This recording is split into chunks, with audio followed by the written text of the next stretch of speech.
Good morning प्यारे बच्चों, कैसे हैं आप सब। उम्मीद करती हूँ सभी खैरियत से होंगे, खूब अच्छे से पढ़ाई कर रहे होंगे, कड़ी मेहनत कर रहे होंगे, क्योंकि बच्चे इस साल हमारा बोर्ड का एग्ज़ाम है और कामयाबी हासिल करने के लिए हमें कड़ी मेहनत ईमानदारी के साथ पढ़ाई करनी होगी। तो बच्चे चलिए अब हम शुरू करते हैं। बच्चे आज हम पढ़ेंगे मिर्ज़ा गालिब के बारे में, जो कि अपने सिलेबस में इनकी एक गज़ल है, बहुत ही प्यारी गज़ल है। अभी हम पढ़ेंगे, लेकिन वो गज़ल शुरू करने के पहले हमें मिर्ज़ा गालिब के बारे में जानना होगा, ठीक है बच्चे। 2018 में मिर्ज़ा गालिब के बारे में क्वेश्चन आया था कि मिर्ज़ा गालिब का पूरा नाम लिखें, गालिब का पूरा नाम लिखें। तो बच्चों ने जब कॉपी चेक करी मैंने, तो उसमें बच्चों ने, बहुत सारे बच्चों ने सिर्फ मिर्ज़ा गालिब लिखा था, लेकिन नहीं बच्चे, उनका पूरा नाम क्या था? मिर्ज़ा असदुल्ला ख़ान गालिब। क्या नाम था मिर्ज़ा गालिब का पूरा नाम? मिर्ज़ा असदुल्ला ख़ान गालिब। इनकी विलादत आगरे में हुई थी। मीर तकी मीर के बारे में भी हमने पढ़ा था। मीर तकी मीर भी आगरे में पैदा हुए थे और मिर्ज़ा गालिब भी आगरे में पैदा हुए थे। अभी वो बच्चे ही थे कि वालिद का इंतकाल हो गया। उनके चचा नसरुल्लाह बेग ने उनकी परवरिश की। शादी के बाद गालिब दिल्ली आ गए। यहाँ के इल्मी और अदबी माहौल में उनके शेरी ज़ौक़ की तरबियत हुई। बहुत जल्द उन्होंने अपनी एक अलग पहचान बना ली। क्या हुआ बच्चे? उन्होंने एक बहुत जल्द अपनी पहचान बना ली और आला अदबी मकाम हासिल किया। गालिब नज़्म और नस्र दोनों में यकसा कुदरत रखते थे, यानी उनको नस्र निगारी में और नज़्म निगारी दोनों में एक जैसी कुदरत हासिल थी, यानी वो खतूत निगारी में भी उनका कोई सानी नहीं है। दोनों में उनका अंदाज़ बहुत मुनफरिद और दिलकश है। ख़याल की बुलंदी, मज़मून आफरीनी, शौक़ी उनके कलाम की नुमाया खसूसियात है। उनकी शायरी में इंसान के वजूद और उनकी दुनिया के गहरे मसलों का बयान मिलता है। गालिब जितने बड़े मुफ़क्किर थे उतने ही बड़े फ़नकार थे। अपने कलाम की वसाअत के साथ साथ गालिब अपनी सनई और तबई के लिए भी हमेशा याद रखे जाएंगे। सबसे बड़ी बात यह है कि गालिब ने जो बुलंद मर्तबा शायरी में हासिल किया, वही मर्तबा उनको नस्र में भी हासिल है, यानी खतूत निगारी में भी। नस्र में, खतूत निगारी में इनका बहुत ऊंचा मुकाम है। इन्होंने ऐसे खतूत लिखे हैं कि पढ़ के एकदम आप खुश हो जाओ। आगे चलिए बच्चे।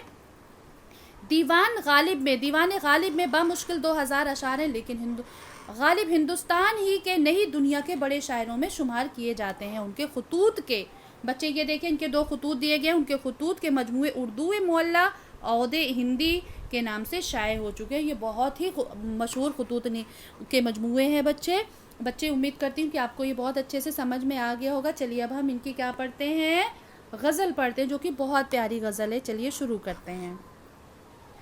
कोई उम्मीद बर नहीं आती, कोई सूरत नज़र नहीं आती, यानी शायर क्या कह रहा है, मिर्ज़ा गालिब क्या कह रहे हैं कि कोई उम्मीद बर नहीं आती, कोई सूरत नज़र नहीं आती। शायर कह रहा है कि हमें अपनी कामयाबी की कोई सूरत नज़र नहीं आ रही है, यानी मैं लाख कोशिश कर रहा हूँ, सब कुछ कर रहा हूँ, लेकिन मुझे कोई उम्मीद नज़र नहीं आ रही कि मैं पता नहीं कामयाब हो पाऊँगा या नहीं। कोई सूरत नज़र नहीं आ रही, कोई तरतीब भी नज़र नहीं आ रही कि मैं अपनी कामयाबी को हासिल कर सकूं, यानी हमारी कोई भी उम्मीद पूरी नहीं हो पा रही है। बच्चे दूसरे अशार में क्या बोला इन्होंने? मौत का एक दिन मुअय्यन है, नींद क्यों रात भर नहीं आती। शायर कह रहे, बहुत अच्छा शेर है। गालिब कह रहे हैं, मिर्ज़ा गालिब कह रहे हैं कि लोग कहते हैं कि मौत एक मुकर्रर दिन ही आएगी, फिर हम क्यों फ़िक्र में रात भर नहीं सो पाते, क्यों डर में जीते हैं कि पता नहीं कहीं मुझे मौत ना आ जाए। मौत तो बरहक है। तो इस शेर में एक बारीक सा पहलू ये भी है कि जब मौत के बारे में ये कहा जाता है कि एक ना एक दिन मौत आएगी, यानी जब दिन ही में मौत आएगी, तो हम रात को क्यों नहीं सोते हैं, क्यों रात भर परेशान होते रहते हैं, बेचैन से रहते हैं कि कहीं मुझे मौत ना आ जाए। यानी कहने का मतलब ये है कि जब सबको पता है कि दिन ही में मौत आएगी, तो रात में हम क्यों नहीं सो पाते। बिल्कुल हमें हकीकत पसंद होना चाहिए, यानी मौत बरहक है, तो हमें बिल्कुल नहीं डरना चाहिए। आगे क्या है बच्चे? आगे आती थी हाल दिल पे हंसी, अब किसी बात पर नहीं आती, यानी मिर्ज़ा गालिब यहाँ पे क्या कहना चाह रहे हैं कि हमें अपने दिल के हाल पर हंसी भी आ जाया करती थी, यानी एक ऐसा वक्त था कि मैं अपने दिल पर भी हंस लिया करता था, मगर अब हालात ने हमें इस मंजिल पर पहुँचा दिया है कि किसी भी बात पर कोई भी बात बोल दे मेरे सामने, कुछ भी कर लो, मुझे हंसी बिल्कुल भी नहीं आती है। ठीक है बच्चे। दूसरा क्या है कुछ ऐसी ही बात जो चुप हूँ वरना क्या बात कर नहीं आती, यानी शायर कह रहा है कि, यानी मिर्ज़ा गालिब कह रहे हैं कि मैं तो किसी मसलहत की, यानी किसी वजह से मैं खामोश हूँ, वरना ऐसा नहीं है कि मुझे बात करनी नहीं आती। मेरे पास कोई रीज़न है, कोई वजह है जो कि चुप होने की वजह है, जो मैं बात नहीं करना चाह रहा हूँ। लेकिन आप ये ना समझें कि मेरे मुंह में ज़बान नहीं है, मुझे बोलना भी आता है, मैं बात कर सकता हूँ। پھر بچے دیکھیے لاسٹ والا کیا ہے کہ کعبے کس منہ سے جاؤ گے غالب، شرم تم کو مگر نہیں آتی. یہ بہت اچھا شعر ہے. یعنی مرزا غالب اپنے اوپر کہہ رہے ہیں کہ کعبے کس منہ سے جاؤ گے غالب، شرم تم کو مگر نہیں آتی. یعنی خود سے مخاطب ہو کے کہہ رہے ہیں کہ اے غالب تو بہت ہی گنہگار بندہ ہے، تم کس منہ سے کعبے جاؤ گے. تو یہاں پہ کہہ رہے ہیں کہ اے غالب تو نے اس قدر گناہ کیے ہیں کہ جن کا کوئی حساب نہیں.